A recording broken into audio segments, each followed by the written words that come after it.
New ইয়র্কে আক্তারের গায়ে ডিম নিক্ষেপ, যুবলীগ কর্মী আটক, প্রতিবাদে এনসিপির বিক্ষোভ, সরকারকে দোষারোপ নাহিদ ও জামাতের, আওয়ামী লীগকে দায়ী করছে বিএনপি। চলছে ফেব্রুয়ারির প্রথমার্ধেই অবাধ সুষ্ঠু নির্বাচনের ব্যাপক প্রস্তুতি, জানালেন ড ইউনূস। যুক্তরাষ্ট্রের বিশেষ দূত সার্জিওর সঙ্গে বৈঠক। ভারতের সংবাদ মাধ্যমে মির্জা ফখরুলের সাক্ষাৎকারে তোলপাড়, ভুলভাবে বক্তব্য উপস্থাপনের দাবি বিএনপির, আসন নিয়ে আলোচনার সত্যতা অস্বীকার জামাতের। এনসিপি শাপলা প্রতীক পাচ্ছে না, জানিয়েছেন ইসি সচিব। মার্কা শাপলা না পেলে নির্বাচন কিভাবে হয় দেখে নেয়ার হুমকি সার্জিসের। রাকসুর পর এবার পেছালো চাকসু নির্বাচনও, নতুন তারিখ 15 অক্টোবর। রাজশাহী বিশ্ববিদ্যালয়ের শিক্ষক কর্মকর্তা কর্মচারীদের কমপ্লিট শাটডাউন অব্যাহত। দেখছিলেন ক্রাউন সিমেন্ট সংবাদ শিরোনাম, এবারে বিস্তারিত। প্রধান উপদেষ্টা ড মোহাম্মদ ইউনূসের জাতিসংঘ সফর ঘিরে উত্তাল নিউ ইয়র্ক। বিমানবন্দরে আওয়ামী লীগ ও বিএনপির পাল্টাপাল্টি বিক্ষোভ সমাবেশ হয়েছে। সফর সঙ্গী এনসিপির সদস্য সচিব আখতার হোসেনকে নাজেহাল করার পাশাপাশি ডিম ছোড়ার ঘটনায় প্রতিক্রিয়া দেখিয়েছে বিভিন্ন রাজনৈতিক মহল। এনসিপির সদস্য সচিব আখতার হোসেনের ওপর হামলায় জড়িত মিজান চৌধুরীর নামের যুবলীগের এক কর্মীকে আটক করেছে নিউ ইয়র্ক পুলিশ। রিপোর্ট করছেন সৈয়দ আব্দুল মুহিত।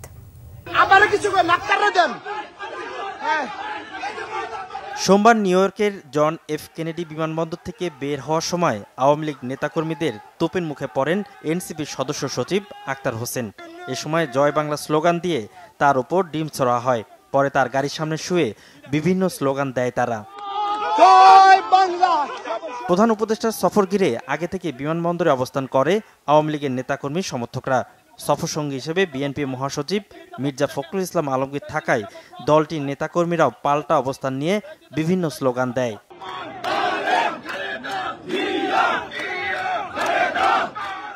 ডিম ছোড়ার ঘটনায় প্রতিক্রিয়ায় আখতার হোসেন বলেন, হামলায় ভয় পান না তিনি। বলেন, এ ঘটনায় আবারও প্রমাণ হয়েছে আওয়ামী লীগ একটি সন্ত্রাসী সংগঠন। আওয়ামী লীগের যেসব সন্ত্রাসীরা বাংলাদেশ থেকে পালিয়ে এসেছে, তারা বিদেশের বিভিন্ন জায়গায় তারা এখনো সন্ত্রাসের সব করছে। আমরা অন্তর্বর্তীকালীন সরকারের কাছে আহ্বান রাখবো, যারা দেশে এবং দেশের বাইরে আওয়ামী লীগ এবং তাদের দোসররা সন্ত্রাসের সব করছে, তাদেরকে অতি দ্রুত বাংলাদেশে ফিরিয়ে নিয়ে গিয়ে তাদেরকে বিচারের আওতায় নিয়ে আসা হবে। আমেরিকা একটু ডেমোক্রেটিক দেশ, 10-20 জন এসে এখানে একটা স্লোগান দিতে পারে, ডিম মারতে পারে, এটা একটা ব্যাড কালচার নিঃসন্দেহে। তবে এটা খুব ব্যতিক্রমধর্মী, এমন কোনো মানে হতাশ হওয়ার মতো বা খুব উদ্বিগ্ন হওয়ার মতো কোনো ঘটনা নয়। কারণ 10 জন এসে একটা ডিম মেরে দিতে পারে। তবে বাংলাদেশের জন্য এটা লজ্জাজনক। এই ইস্যুতে ব্রিফিং করেন প্রধান উপদেষ্টার প্রেস সচিব শফিকুল আলম।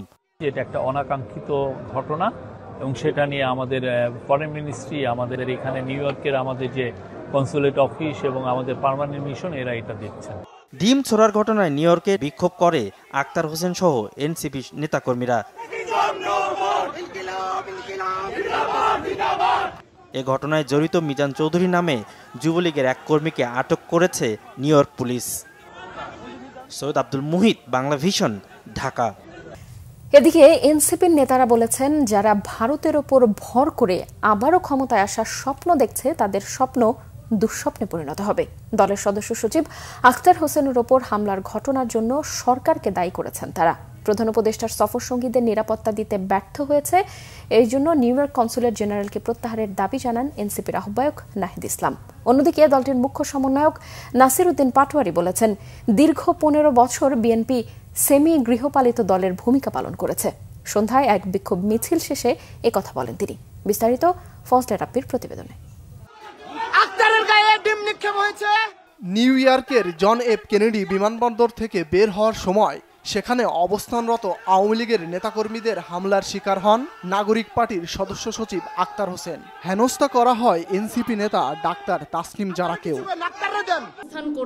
এরই প্রতিবাদে রাজধানীতে এনসিপি কার্যালয়ে জরুরি সংবাদ সম্মেলন করেন দলটির আহ্বায়ক নাহিদ ইসলাম। তিনি বলেন, বিদেশে বাংলাদেশিদের দূতাবাসগুলোতে এখনো স্বৈরাচারের দোসররা বসে আছেন।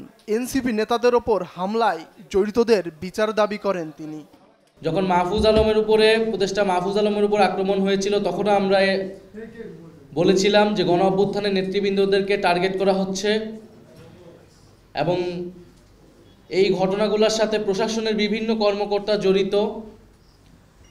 ভিতর থেকে এই ইনফরমেশনগুলো লিক করা হয় এবং সরকার এবং পররাষ্ট্র মন্ত্রণালয় থেকে নিরাপত্তা প্রদানের যেই ধরনের ব্যবস্থা নেওয়া হয়েছিল সেই ব্যবস্থাগুলো যথাযথ ছিল না বলেই গতকালের ঘটনা ঘটতে পেরেছিল।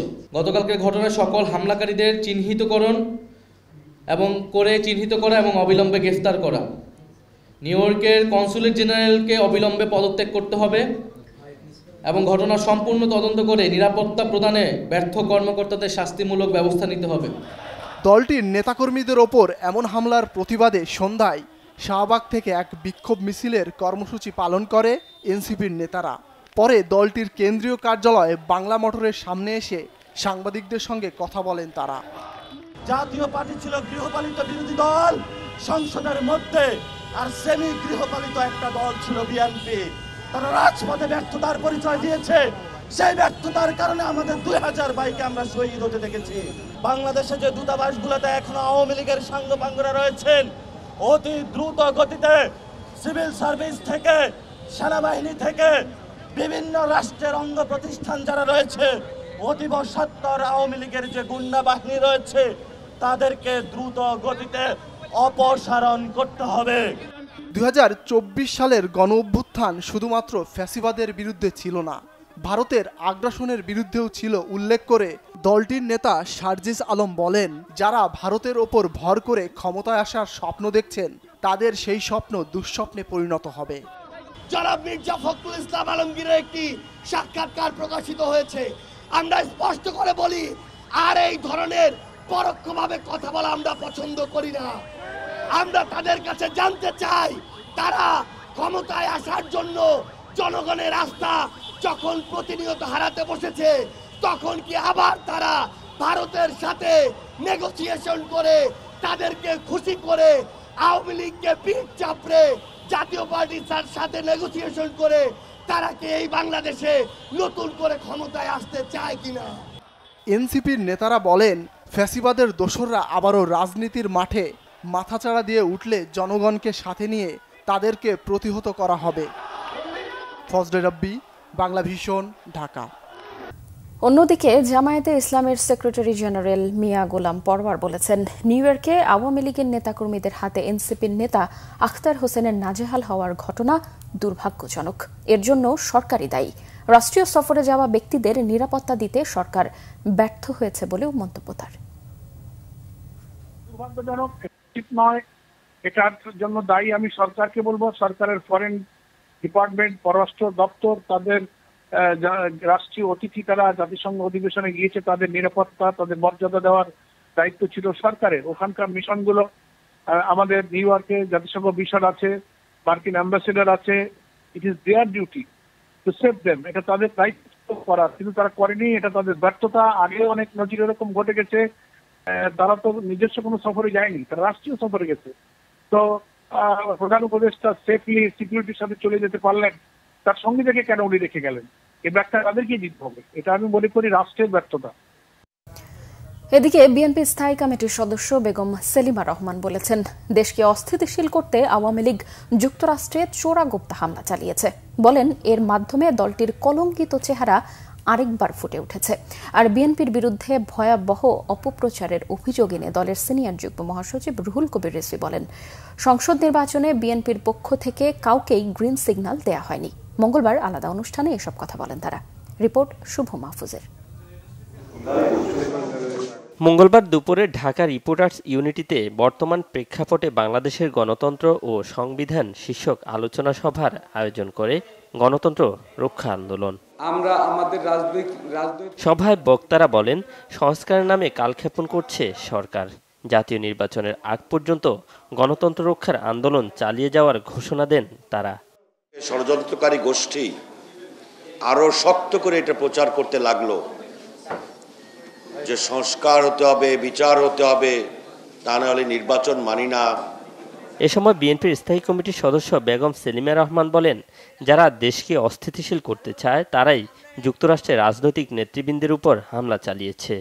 তারা এখনো সেই চোরাগুপ্তার মাধ্যমে হামলা চালছে, এমনকি বিদেশে নিজের দেশের সম্মান ক্ষুণ্ণ করে চোরাগুপ্তা হামলা দিয়ে তারা চেষ্টা করছে তাদের কলঙ্কিত অধ্যায়টা আরেকবার পরিষ্কার করতে, আরেকবার জনগণের সামনে নিয়ে এলে। তারা এখনো বিশ্বাস করে না যে তারা অন্যায় করেছে, এত রক্ত এত কিছু, কিন্তু এখনো বললে কোথায় আমার সোনার বাংলাদেশ তো সুন্দর ছিল। এদিকে নয়াপল্টনে বিএনপির কেন্দ্রীয় কার্যালয়ে জরুরি সংবাদ সম্মেলন করেন দলের সিনিয়র যুগ্ম মহাসচিব রুহুল কবির রিজভী। এ সময় তিনি অভিযোগ করেন বিএনপির মনোনয়ন নিয়ে কিছু গণমাধ্যম অপপ্রচার চালাচ্ছে। এসব সংবাদে বিভ্রান্ত না হতে নেতাকর্মীদের প্রতি আহ্বান জানান তিনি। যাচাই বাছাই করে যোগ্য ও সর্বোপরি জনগণের কাছে গ্রহণযোগ্য জনপ্রিয় ব্যক্তিকেই বেছে নিয়ে তাদের নাম প্রকাশ করা হবে। কোনো নির্বাচনী এলাকায় কোনো প্রার্থীকে গ্রিন সিগন্যাল বা সবুজ সংকেত দেয়া হয়নি। প্রত্যাশীদের মধ্যে দলীয় নানা কার্যক্রমে যার পারফরমেন্স ভালো তাকেই প্রার্থী হিসাবে মনোনীত করা হবে। বিএনপির মনোনয়ন দেওয়া হয় তার নিজস্ব গঠনতান্ত্রিক উপায়ে, কোনো সবুজ সংকেতের মাধ্যমে নয়। অন্যদিকে ২৪-এর গণ অভ্যুত্থানে শহীদ, আহত এবং স্বৈরাচার বিরোধী আন্দোলনে হতাহত, গুমের শিকার ও অসুস্থ ২২টি পরিবারকে চিকিৎসা সহায়তা দিয়েছে আমরা বিএনপি পরিবার। গুলশানে বিএনপি চেয়ারপারসনের কার্যালয়ে এই সহায়তা দেয়া হয়। শুভ মাহফুজ, বাংলা ভিশন, ঢাকা। সরকার আগামী ফেব্রুয়ারির প্রথমার্ধেই অবাধ, সুষ্ঠু ও শান্তিপূর্ণ সাধারণ নির্বাচনের ব্যাপক প্রস্তুতি নিচ্ছে বলে জানিয়েছেন প্রধান উপদেষ্টা ডক্টর মোহাম্মদ ইউনূস। স্থানীয় সময় সোমবার নিউ ইয়র্কে যুক্তরাষ্ট্রের বিশেষ দূত সার্জিও গোরের সঙ্গে এক বৈঠকে তিনি এসব কথা জানান। এদিকে একই দিন নিউ ইয়র্কে জাতিসংঘের সদর দফতরে social business, youth and technology শীর্ষক উচ্চ পর্যায়ের সাইড ইভেন্টে প্রধান উপদেষ্টা বলেছেন, রোহিঙ্গা সংকট সমাধানে আন্তর্জাতিক সহায়তা বাড়ানো এবং উত্তরণের পথ নিশ্চিত করা প্রয়োজন। বিশ্ব এক সংকটময় পরিস্থিতির মুখোমুখি। এর ফলে জলবায়ু পরিবর্তনের প্রভাব বিশ্বজুড়ে ছড়িয়ে পড়েছে, বৈষম্য গভীর হচ্ছে এবং ন্যায় ও শান্তির সংগ্রাম মানবতাকে কঠিন পরীক্ষার মুখে ফেলেছে বলেও মন্তব্য করেন ড ইউনূস। যুক্তরাষ্ট্রে নিহত বাংলাদেশি বংশোদ্ভূত পুলিশ কর্মকর্তা দিদারুল ইসলামের পরিবারের সাথে সাক্ষাৎ করেছেন প্রধান উপদেষ্টা এবং ওই সময় দিদারুলের পরিবারের প্রতি গভীর সমবেদনা জানান তিনি। এর আগে স্থানীয় সময় বিকেল ৩টায় জাতিসংঘ অধিবেশন পরিষদের ৮০তম অধিবেশনে যোগ দিতে যুক্তরাষ্ট্রের নিউ ইয়র্কে পৌঁছান প্রধান উপদেষ্টা অধ্যাপক ডক্টর মোহাম্মদ ইউনূস। সফরসঙ্গী হিসেবে রয়েছেন অন্তর্বর্তী সরকারের ৬ উপদেষ্টা সহ বিএনপি, জামায়াত ও এনসিপির নেতারা।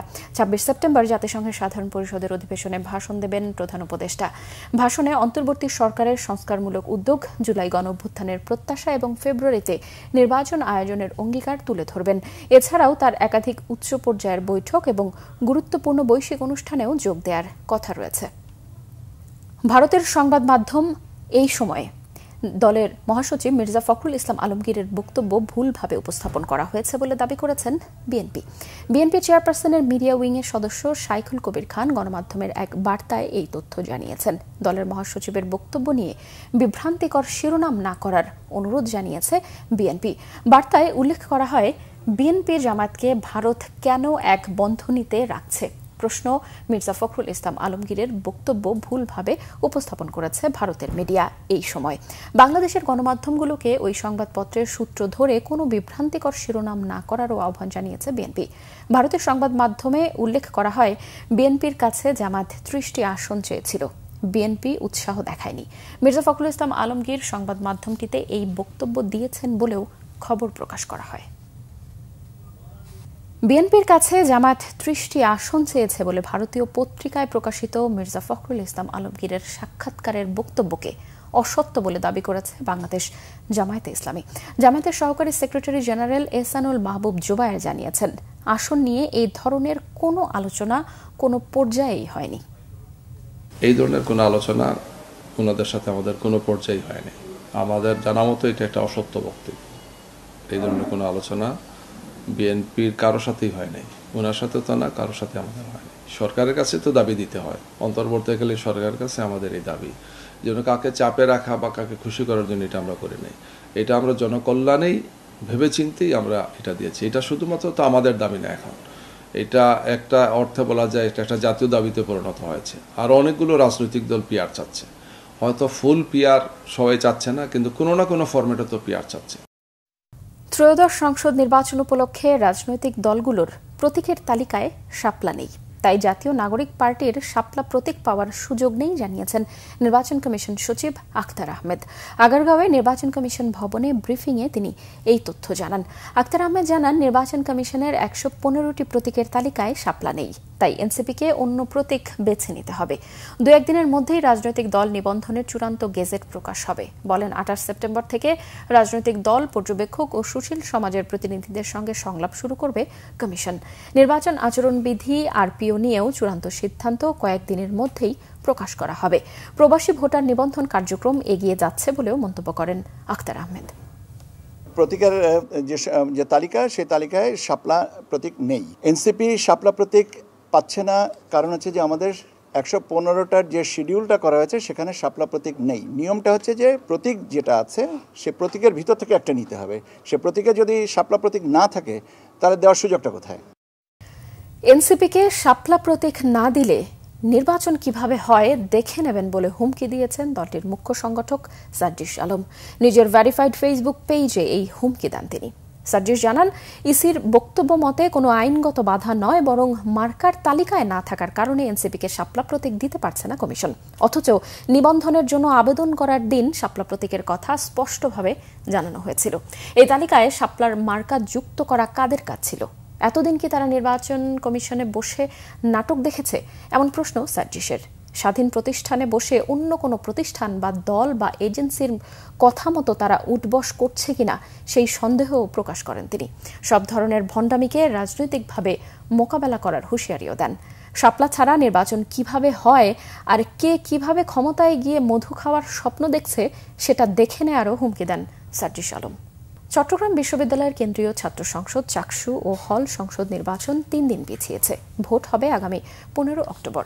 বিকেলে বিষয়টি নিশ্চিত করেছেন চাকসু নির্বাচনের সদস্য সচিব অধ্যাপক ডক্টর AKM আরিফুল হক সিদ্দিক।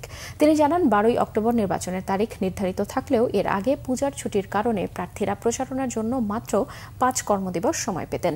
সোমবার প্রার্থী ও শিক্ষার্থীদের সঙ্গে মতবিনিময় সভায় এ বিষয়ে শিক্ষার্থীরা উদ্বেগ প্রকাশ করে। বিষয়টি গুরুত্বের সঙ্গে বিবেচনা করে পরে মঙ্গলবার সকালে নির্বাচন কমিশনের সভায় ১৫ অক্টোবর নির্বাচন হবে বলে সিদ্ধান্ত হয়।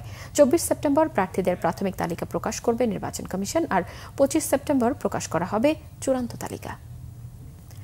এদিকে রাজশাহী বিশ্ববিদ্যালয়ের উপাচার্য সহ শিক্ষকদের লাঞ্ছনার ঘটনায় তৃতীয় দিনের মতো কমপ্লিট শাটডাউন কর্মসূচি পালন করছে শিক্ষক কর্মকর্তা কর্মচারীরা। এতে স্থবির হয়ে পড়ে পুরো ক্যাম্পাস।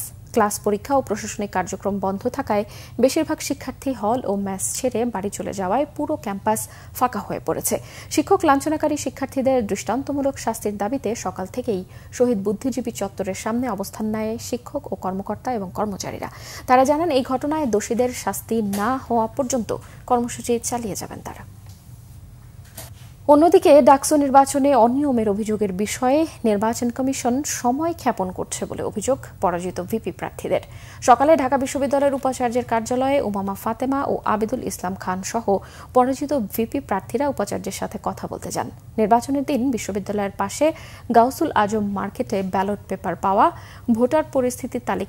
ভোটার উপস্থিতির তালিকা না দেয়া এবং 2টি হলে ভোটার উপস্থিতি নিয়ে সুনির্দিষ্ট অভিযোগ করেন পরাজিত সব ভিপি প্রার্থীরা। আগামীকালের মধ্যে ভোটার উপস্থিতির তালিকাও চান তারা। অভিযোগের বিষয়ে ছাত্র শিবির থেকে নবনির্বাচিত ভিপি সাদিক কায়েম বলেছেন, বিষয়টি নির্বাচন কমিশনের বিষয়, যে কোনো অভিযোগ আসা বা দ্বিমতকে সাধুবাদ জানান তিনি।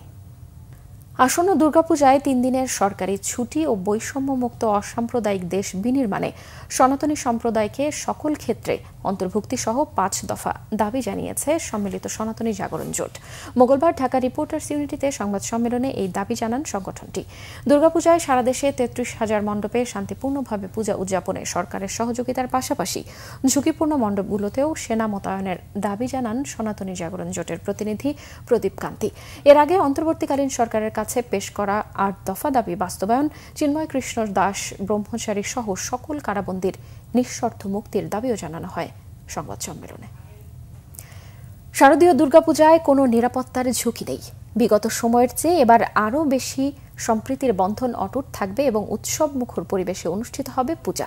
সারা দেশে 33,000 শারদীয় দুর্গাপূজার মণ্ডপের জন্য পর্যাপ্ত নিরাপত্তা ব্যবস্থা নেওয়া হয়েছে। র্যাব পুলিশ বলছে, যারাই শান্তি বিনষ্ট করতে চাইবে তাদেরকে কঠোরভাবে দমন করা হবে। সকল মণ্ডপে সিসি ক্যামেরার ব্যবস্থাও করা হয়েছে।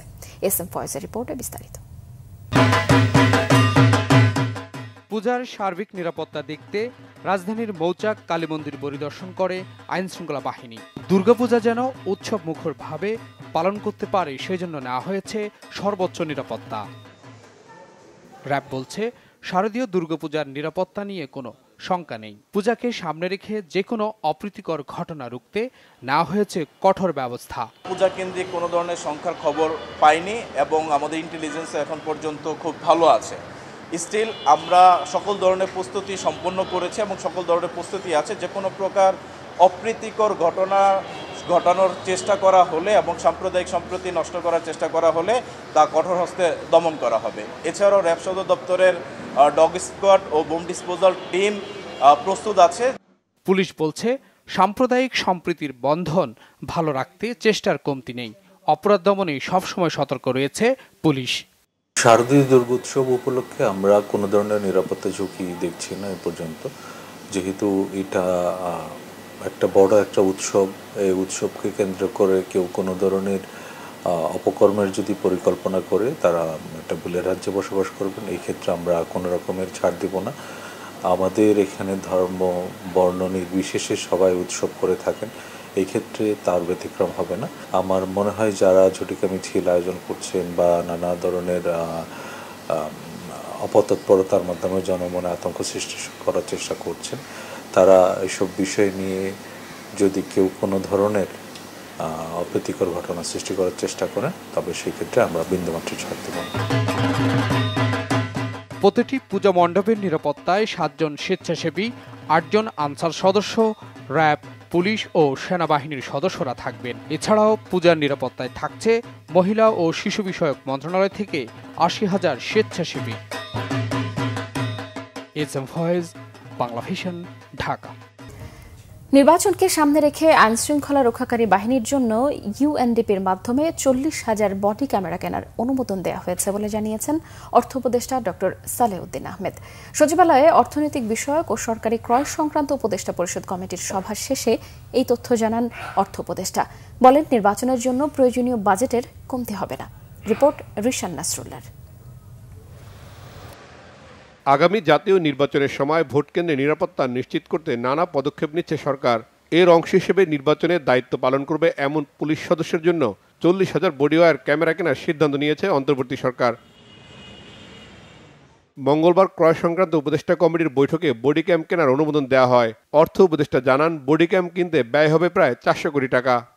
বডি ক্যামেরা দেওয়া হবে, এটা পুলিশদের জন্য লাগবে 40,000-এর অধিক, যা করে এস্টিমেট করছে ওটা আমরা অ্যাপ্রুভ করেছি এবং ওইটা ইমিডিয়েটলি আনতে হবে। কত টাকা খরচ? এটা 1 টাকা অঙ্ক নাই বললাম, কারণ এটা আমরা প্রকিউর করব ইউএনডিপির মাধ্যমে। অতএব প্রায় 40,000, ওটা এরা হিসাব করে দেবে। এটা ইউএনডিপির মাধ্যমে এটা ক্রয় করতে। ইউএনডিপি হলো কি, যেমন আমরা ইপিআই টিকা ইঞ্জেকশন ইউনিসেফের মাধ্যমে আনাই, কারণ হয় কি টেন্ডার করে আনলে কোয়ালিটির ব্যাপার থাকে, তারপর আবার প্রাইসের ইস্যু আছে। ইউএনডিপি রেসপন্সিবল, ইউএনডিপি ওরা এনশিওর করবে গুড কোয়ালিটি ক্যামেরা এবং প্রাইস রেখে, তখন তারা কন্ট্রোভার্সি থাকবে না, কারণ আমরা কারোর সাথে নেগোসিয়েটও করবো না, ওরা করবে। ডক্টর সালেউদ্দিন আহমেদ জানান, নির্বাচনে প্রয়োজনীয় সব কিছুর জন্য সহযোগিতা করবে অন্তর্বর্তী সরকার। নির্বাচনের জন্য তো বলা হয়েছে যে ইলেকশন কমিশনে তো একটা বাজেট দেওয়া হয়েছে, আর বাকিগুলো এই যে ক্যামেরার ব্যাপার ওটা ইলেকশন কমিশন বলছে এটা আমাদের দায়িত্ব না, ওরা নিতে চায় না এক্সট্রা। আমরা এখন মিনিস্ট্রি থেকে প্রসেস করছে ইউএনডিপি, তো এই বাজেটগুলো সব দেওয়া হবে। নির্বাচনের জন্য যা যা দরকার সেটার কোনো কমতি হবে না। এ সময় বাজার স্থিতিশীল রাখার পাশাপাশি আপৎকালীন সংকট মোকাবেলায় কেন্দ্রীয় ব্যাংক বিভিন্ন বেসরকারি ব্যাংক থেকে ডলার কিনছে বলেও জানান অর্থ উপদেষ্টা। রিশান নাসরুল্লাহ, বাংলা ভিশন, ঢাকা। এদিকে টঙ্গী এলাকায় কেমিক্যাল গোডাউনে বিস্ফোরণের ঘটনায় আগুন নেভাতে গিয়ে দগ্ধ ফায়ার ফাইটার শামীম আহমেদ মারা গেছেন। ইন্না লিল্লাহি ওয়া ইন্না ইলাইহি রাজিউন। মঙ্গলবার জাতীয় বার্ন ও প্লাস্টিক সার্জারি ইনস্টিটিউটের নিবিড় পরিচর্যা কেন্দ্র আইসিইউতে চিকিৎসাধীন অবস্থায় মারা যান তিনি। চিকিৎসকরা জানিয়েছেন, শামীম আহমেদ আইসিইউতে চিকিৎসাধীন অবস্থায় বিকেল 3টার দিকে মারা যান। তার শরীরের 100% দগ্ধ হয়েছিল। তিনি টঙ্গী ফায়ার সার্ভিস স্টেশনে কর্মরত ছিলেন। শামীম আহমেদ 2004 সালে ফায়ার সার্ভিসে যোগ দেন। তার বাড়ি নেত্রকোনা জেলায়। তিনি 3 সন্তানের জনক ছিলেন। স্বরাষ্ট্র উপদেষ্টা মোহাম্মদ জাহাঙ্গীর আলম চৌধুরী জানিয়েছেন, গাজীপুরে আগুনের ঘটনায় আহত ফায়ার সার্ভিস কর্মীদের সর্বোচ্চ চিকিৎসা দেওয়া হচ্ছে। তাদের চিকিৎসায় আরও কোনো সহযোগিতা লাগলে সরকার তাও দেবে। মঙ্গলবার সকালে টঙ্গী কেমিক্যাল কারখানায় দগ্ধ ও আহতদের দেখতে জাতীয় বার্ন ইনস্টিটিউট পরিদর্শনে গিয়ে এমনটি জানান স্বরাষ্ট্র উপদেষ্টা। আহতদের চিকিৎসায় কোনো অবহেলা হবে না বলেও জানান তিনি। গতকাল দুপুর 3টার সময় টঙ্গীতে কেমিক্যাল গোডাউনে আগুন লাগে। সেখানে ফায়ার সার্ভিসের 4 জন গুরুতরভাবে আহত হন। বার্ন ইনস্টিটিউটে আহতদের দেখতে হাসপাতালে যান স্বরাষ্ট্র উপদেষ্টা। চিকিৎসক জানান, যে কোনো ক্ষেত্রে 40 ভাগের উপরে পুড়ে যাওয়াই আশঙ্কাজনক।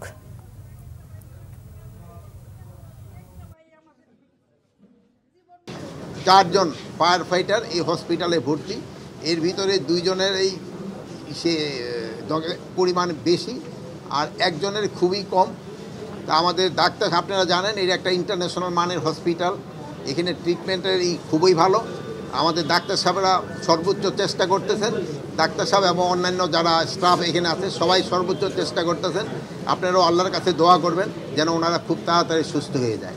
আর আমাদের এখানে থেকে যত ধরনের সাপোর্ট এবং সহযোগিতা এই হসপিটালকে দেওয়া দরকার হবে, আমাদের তরফ থেকে এটা দেওয়া হবে, ফায়ার ব্রিগেড এবং আমাদের স্বরাষ্ট্র মন্ত্রণালয় থেকে এবং সরকারের তরফ থেকে। 3টা পেশেন্ট আসার সাথে সাথে 3টা পেশেন্ট আমাদের ক্রিটিক্যাল কন্ডিশন আছে আর একটা পেশেন্ট ইন্টারমিডিয়েট।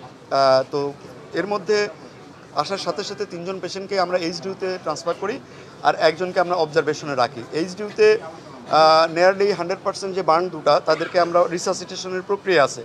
কারণ জানেন যে বার্ন চিকিৎসার প্রাথমিক পর্যায়ে হচ্ছে আগে ফ্লুইড দিয়ে রিসাসিটেট করা, তারপরে স্টেবল হলে তারপরে আমরা বার্ন টিস্যু যেটা থাকে সেটাকে এক্সারসাইজ করে আমরা গ্রাফট করি। উদ্বেগজনক হারে বাড়ছে ডেঙ্গুর সংক্রমণ। গেল 4 দিনের প্রতিদিনই গড়ে 615 জন রোগী ভর্তি হচ্ছে হাসপাতালে। আক্রান্তদের মধ্যে শিশুর সংখ্যাই বেশি। তবে এতদিন শহরাঞ্চলে প্রকোপ বেশি থাকলেও এবছর গ্রামাঞ্চলে ডেঙ্গুর প্রকোপ দেখা যাচ্ছে। গেল 24 ঘন্টায় ডেঙ্গুতে মৃত্যু হয়েছে আরও 1 জনের। হাসপাতালে ভর্তি রয়েছে 664 জন। বিস্তারিত মোবাশ্বের আহমদের রিপোর্টে। এডিস মশাবাহিত ডেঙ্গু রোগের প্রকোপ দিন দিন আশঙ্কাজনক হারে বাড়ছে। আক্রান্ত হয়ে হাসপাতালে ভর্তির 2 থেকে 3 দিনের মধ্যে মৃত্যু হচ্ছে কারো কারো। পরিস্থিতি উদ্বেগজনক হওয়ায় ডেঙ্গু বিষয়ে জনসাধারণকে সতর্ক থাকার পরামর্শ দিয়েছে স্বাস্থ্য অধিদপ্তর। এবার শহরের পাশাপাশি শহর সংলগ্ন অঞ্চল ও গ্রামেও এডিস মশার প্রকোপ বেড়েছে। বদ্ধখাল ও ডোবায় জন্ম নিচ্ছে অ্যানোফিলিস মশা। আর যেখানে সেখানে পরিত্যক্ত প্লাস্টিকের বর্জ্যে জমে থাকা বৃষ্টির পানিতে জন্ম নিচ্ছে এডিস মশা। তাই হাসপাতালগুলোতেও প্রতিদিনই বাড়ছে ডেঙ্গু রোগী, যার মধ্যে শিশুর সংখ্যাই বেশি। পরশুদিনকার থেকে যে ডেঙ্গু হয়েছে পরীক্ষা করার পরে এখন ধরা পড়ছে যে ডেঙ্গু হয়েছে। দ্রুত হাসপাতালে নিয়ে আসলাম। গায়ে জ্বর, তারপর হাত পা কামড়াতো, ব্যথা করতো, পেট ব্যথা করতো, সেই কারণে আসছে আর কি। ওকে নিয়ে আমরা শুক্রবারে এখানে আসছি নারায়ণগঞ্জ থেকে। আমরা নারায়ণগঞ্জ ভিক্টোরিয়া নিয়ে গেছিলাম, মানে রক্তের পয়েন্ট বেশি ছিল দেখে ভর্তি নেয় না। পরে অনেক ভয় পেয়ে গেছি, বাচ্চা অনেক দুর্বল হয়ে গেছে। চলতি বছরের জুলাই মাসে ডেঙ্গুতে মৃত্যু হয়েছিল 41 জনের আর আক্রান্ত হয়েছিল 10,684 জন। 1 মাস পর সেপ্টেম্বরে তা হঠাৎই বেড়েছে।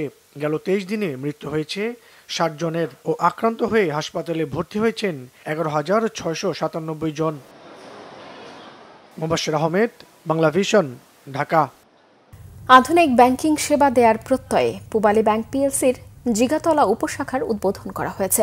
অনুষ্ঠানে প্রধান অতিথি ছিলেন ব্যাংকের উপব্যবস্থাপনা পরিচালক মোহাম্মদ শাহনেওয়াজ খান।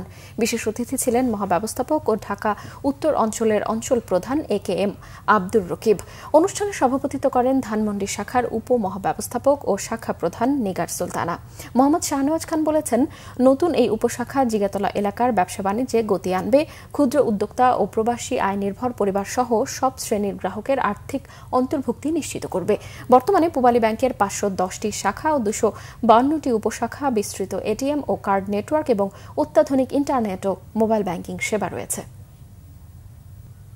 সংবাদ শেষ করব ক্রাউন সিমেন্ট শিরোনামগুলো আরও একবার জানিয়ে।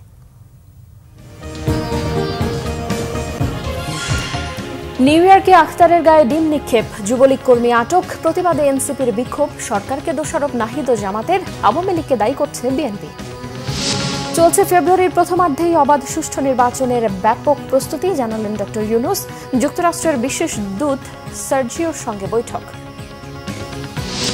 ভারতের সংবাদ মাধ্যমে মির্জা ফখরুলের সাক্ষাৎকারে তোলপাড়, ভুলভাবে বক্তব্য উপস্থাপনের দাবি বিএনপির, আসন নিয়ে আলোচনার সত্যতা অস্বীকার জামাতের। এনসিপি শাপলা প্রতীক পাচ্ছে না, জানিয়েছেন ইসি সচিব। মার্কা শাপলা না পেলে নির্বাচন কিভাবে হয় দেখে নেয়ার হুমকি সার্জিসের। রাকসুর পর এবার পেছালো চাকসু নির্বাচনও, নতুন তারিখ 15 অক্টোবর। রাজশাহী বিশ্ববিদ্যালয়ের শিক্ষক কর্মকর্তা কর্মচারীদের কমপ্লিট শাটডাউন অব্যাহত। দর্শক, এই ছিল এখনকার মতো। পরের সংবাদ রাত 10:30টায় দেখার আমন্ত্রণ রইল। এর আগে 9টায় রয়েছে নিউজ 20। বাংলাভিশন সংবাদ ও সংবাদ সংশ্লিষ্ট অনুষ্ঠান দেখতে ভিজিট করুন www.bvnews24.com ও facebook.com/banglavishnnews এবং সাবস্ক্রাইব করুন youtube.com/banglavishnnews। এতক্ষণ সঙ্গে থাকায় ধন্যবাদ সবাইকে।